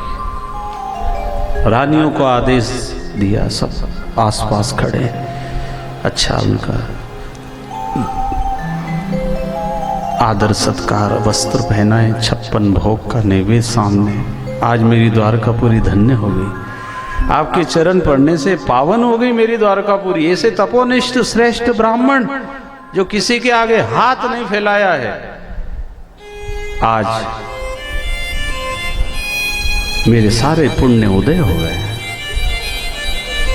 खूब अच्छा आदर सत्कार एकांत में ले गए सुदामा जी। परिवार के बारे में पूछा, कोई परेशानी तो नहीं? नहीं, सब आनंद है। हो तो जरूर मुझे सेवा का अवसर दो, क्योंकि ये सब ब्राह्मणों के आशीर्वाद से ही सब कुछ मुझे प्राप्त हुआ है। आपको कोई आवश्यकता हो तो जरूर बोलो। सुदामा जी कहते ना कुछ नहीं, मैं तो मिलने आया था। अच्छा, तो मेरे लिए कुछ भाभी ने भेजा क्या? मेरे लिए लाए? कन्हैया क्या लाते, आपको और कमी भी कुछ नहीं है? नहीं, ऐसा तो नहीं हो सकता, भाभी ने कुछ तो भेजा हो। अब वो पोटली को छुपा रहे, संकोच करते। क्यों करते? इतनी बड़े महल में मेरे कच्चे चावल क्या दम रखेंगे, हंसी होगी। भगवान ने सुदामा जी के संकोच को समझ गए, ये मन से नहीं देगा, पर भाव इसमें इतने हैं और इसकी पत्नी के इतने भाव हैं। और वो चर्चा अपनी कल हो गई। भाव देखता, वस्तु का महत्व नहीं है। तुमने हार चढ़ाया है या फूल चढ़ाया है या फूल की पंखुड़ी चढ़ाई है या बिना फूल के भी तुम्हारे अंदर भाव कैसे है? क्या बोलते, देव भावाचा भूकेला। भाव की तो बात है भाई। वस्तु तो ये तो उसकी बनाई हुई है, तुमने वहां रख भी दी बाजार से लाके। ठेले पे फल लिया है रख दिए, मिठाई लिया है रख दिए, तो तुम्हारा क्या है उसमें? तुम्हारे तरफ से भाव जाना चाहिए।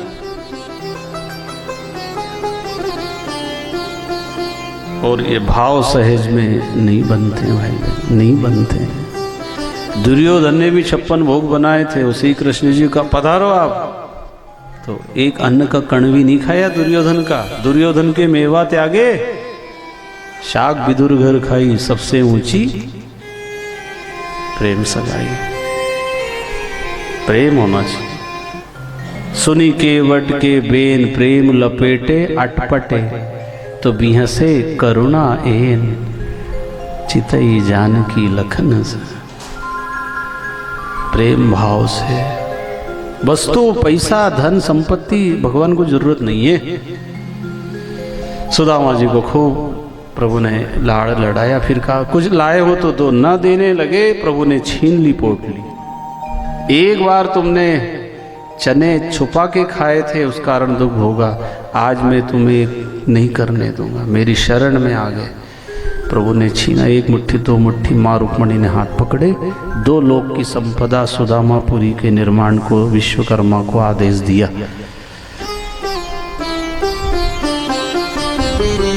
भगवान के निमित्त से कुछ करते ना भाइयों। और भाव अगर आपका पूर्ण समर्पण का है तो अनंत गुना प्रभु लौटाते हैं। सुदामा जी के लिए ऐसी व्यवस्था कर दी प्रभु ने, सारा गांव का परिवर्तन कर दिया। सुदामा जी मिले, सब बातचीत हुई और जाने का कहने लगे, अब मैं जाऊं, बच्चे घर अकेले हैं। प्रभु ने रोका नहीं कि जब तक ये नहीं जाएंगे तो माँ सुशीला भोजन नहीं करेंगी, वो मेरे पति देव घर आएंगे उसके बाद।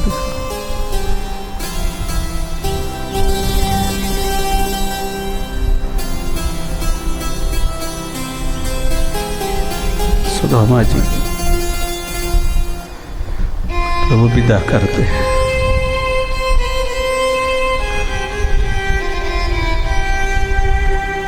सब रानियों को आशीर्वाद ले लो। ये सब ब्राह्मण जो किसी के द्वार नहीं गया, आज मेरे द्वार आया, मेरे भाग्य उदय हो गए। आशीर्वाद ले। जो किसी के आगे हाथ नहीं फैलाता है, उसके हाथ में आशीर्वाद देने की ताकत होती है। ले लो, सब रानियों को आशीर्वाद दिलाया। जैसे ही सुदामा जी जाने लगे, प्रभु ने कहा वो और जल्दी आना, आओ तो भाभी जी को साथ लाना। सुदामा जी जा रहे हैं, मन में सोचते, पत्नी ने सोचा कुछ लेकर आएंगे, लेकिन मेरा संकल्प है मैं मांगूंगा नहीं। पर मैं कुछ लेके नहीं जाऊं तो वो क्या सोचेगी, इतनी दूर गए कुछ लाए नहीं। तो कहूंगा अरे नहीं मिला तो क्या, मेरे को इतने अच्छे से वो द्वारकाधीश मिले, गले लगाया, वो सिंहासन पर बैठा है, ये कम है क्या? इतना सम्मान आदर दुनिया में नहीं मिला जितना भगवान ने दिया है। और सच्ची संपत्ति सम्मान होता है भाई बहनों, सम्मान होता है। चाहे धन संपदा ना हो, लेकिन आपका सम्मान होना चाहिए। ऐसे काम करो। तो सुदामा जी कहते, गरीब हूं किस्मत का, इसका मुझे गम नहीं। धन दौलत नहीं हुआ तो क्या, इज्जत मेरी कम नहीं। चाहे गरीबी में रहो भाई बहनों, ईमानदारी होना, वचन दिया निभाना, धोखाधड़ी नहीं करना, और इतने अपनी शान बना के रखो। होता है थोड़ा बहुत संसार में बात उतार चढ़ाव, बात बनाओ, बिगाड़ो मत उसको। सुदामा की बात क्या बनाई भगवान ने। जब पहुंचते हैं गांव में तो झोपड़ी की जगह महल खड़े हैं और पत्नी सोने के थाल में दीपक जल रहा है और सुदामा जी का आरती करती है। स्वामी जी आप उधर गए और यहाँ परमात्मा ने सारी व्यवस्था बना दी। ऐसा हमारे साथ होता है भाई बहनों। इस दुनिया में हम सब आए हैं,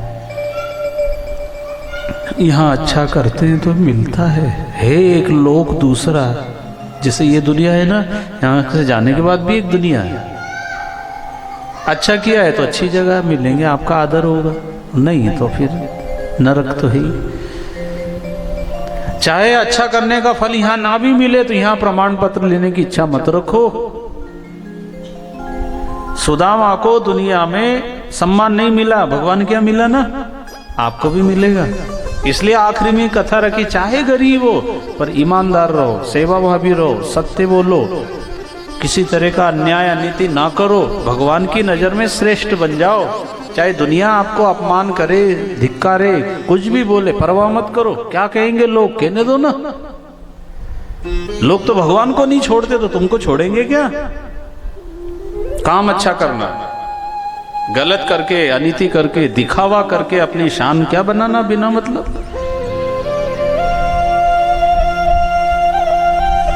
सुदामा जी का स्वागत सत्कार महल में पहुंचते हैं और वहां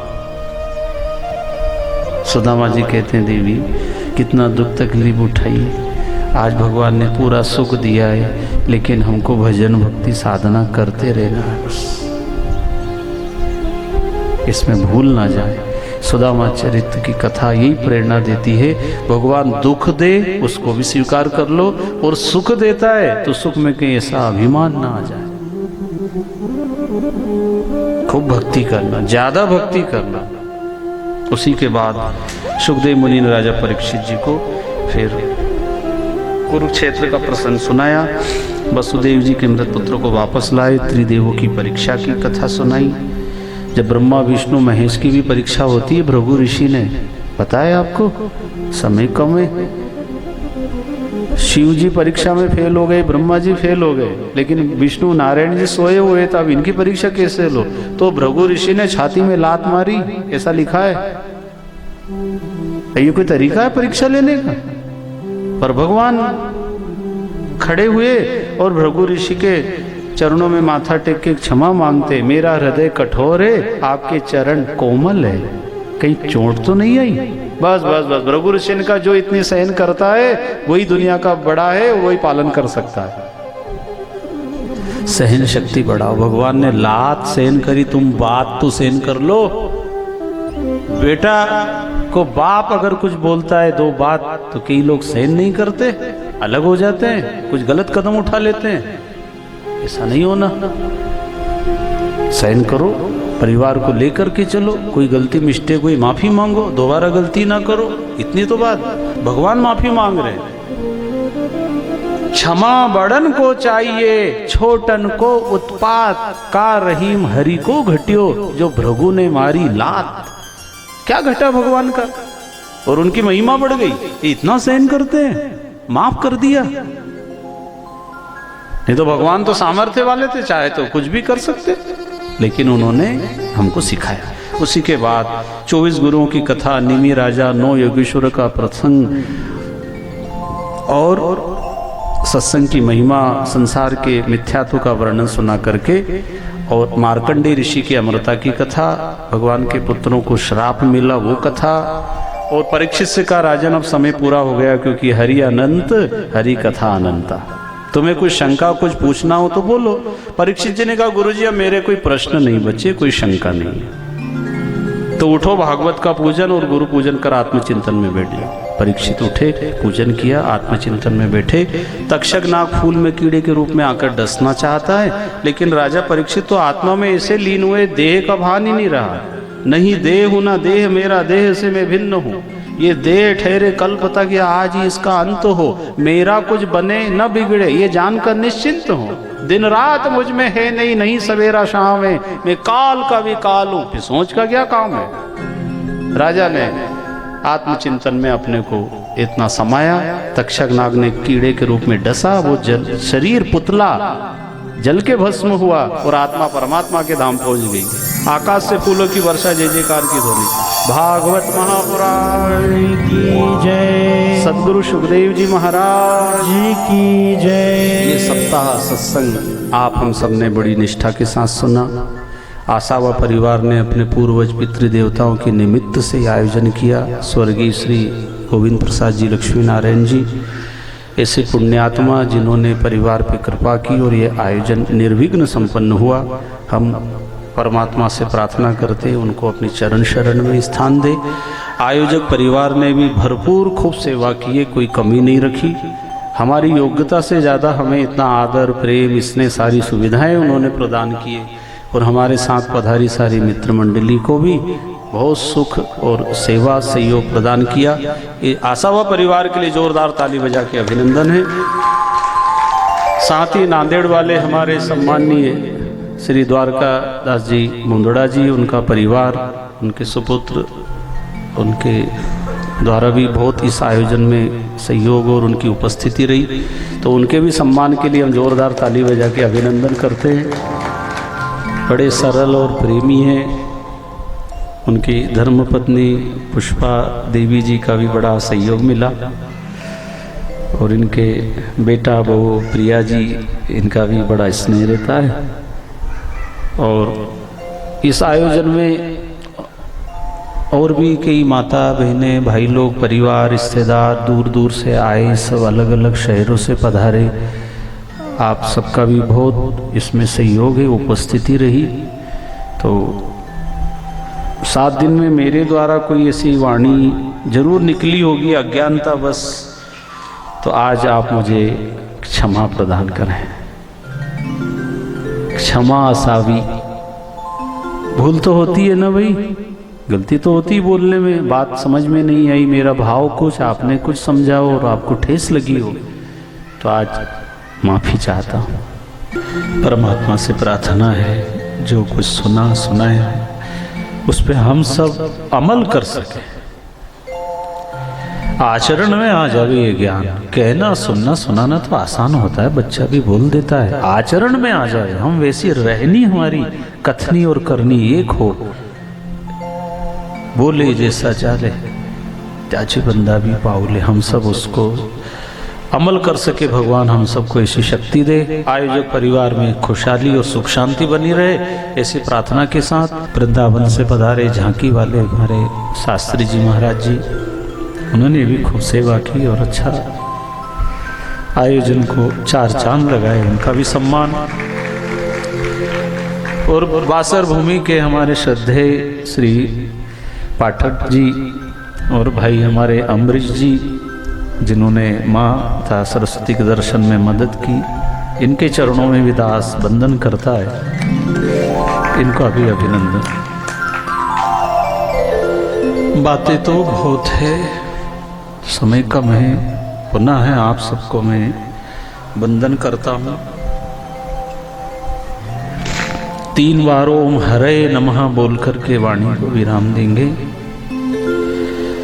परमात्मा से प्रार्थना, जो पूर्ण ब्रह्म है, हमारे द्वारा जो भी दोष अपराध अभी तक हुए कथा में या कथा के पहले, उन सारे दोषों का प्रभु हरण कर लेवे। तो सब हाथ जोड़कर आंखें बंद करके उस परम पिता परमेश्वर से प्रार्थना करेंगे, ओम हरये नमः। हमारे जो दोष अपराध आज हरण करें और आपकी शरण में हमें स्थान मिले। ओम हरये नमः, ओम हरये नमः, ओम हरये नमः। अच्युतं केशवं राम नारायणं कृष्ण दामोदरं वासुदेवं भजे, श्रीधरं माधवं गोपिकावल्लभं जानकीनायकं रामचन्द्रं भजे। पंढरीनाथ की जय।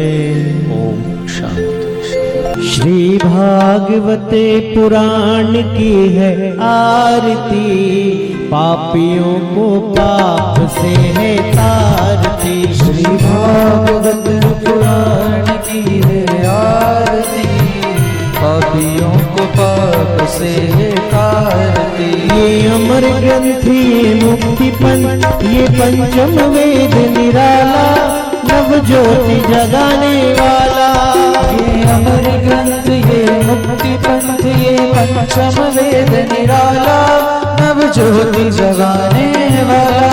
हरि नाम यही हरि ध्यान यही, हरि नाम यही हरि ध्यान यही, हरि नाम यही हरि ध्यान यही, हरि नाम यही हरि ध्यान यही। ये जग मंगल की आरती, पापियों को पाप से तारती। श्री भागवत पुराण की है आरती, पापियों को पाप से तारती। ये शांति गीत पावन पुनीत पापों को मिटाने वाला, हरि दर्श कराने वाला। ये शांति गीत पावन पुनीत पापों को मिटाने वाला, हरि दर्श कराने वाला। ये सुख करनी ये दुख हरणी, ये सुख करनी ये दुख हरणी, ये सुख करनी ये दुख हरणी, ये सुख करनी ये दुख हरणी। श्री मधुसूदन की आरती, पापियों को पाप से तारती। श्री भागवत पुराण की है आरती, पापियों को पाप से तारती। ये मधुर बोल जग पंथ खोल सन्मार्ग बताने वाला, बिगड़ी को बनाने वाला। ये मधुर बोल जग पंथ को सन्मार्ग बताने वाला, बिगड़ी को बनाने वाला। श्री राम यही घनश्याम यही, श्री राम यही घनश्याम यही, श्री राम यही घनश्याम यही, श्री राम यही घनश्याम यही। श्री प्रभु महिमा की आरती, पापियों को पाप से तारती। श्री भागवत पुराण की है आरती, पापियों को पाप से तारती। ये प्रेत योनि और पाप पंथ से मुक्ति दिलाने वाला, यम बंध छुड़ाने वाला। ये प्रेत योनि और पाप बंध से मुक्ति दिलाने वाला, तब बंध छुड़ाने वाला। ये धुंधकारी से गत को भी, धुंधकारी सी गति को भी, ये धुंधकारी से गत को भी, धुंधकारी सी गति को भी। प्रभु जीवन देने वास्ते, पापियों को पाप से तारती। श्री भागवत पुराण की है आरती, पापियों को पाप से तारती। कर्पूर गौरम करुणावतारम, संसार सारम भुजगेन्द्रहारम, सदा वसंतम हृदय भवानी चैतम नमामि।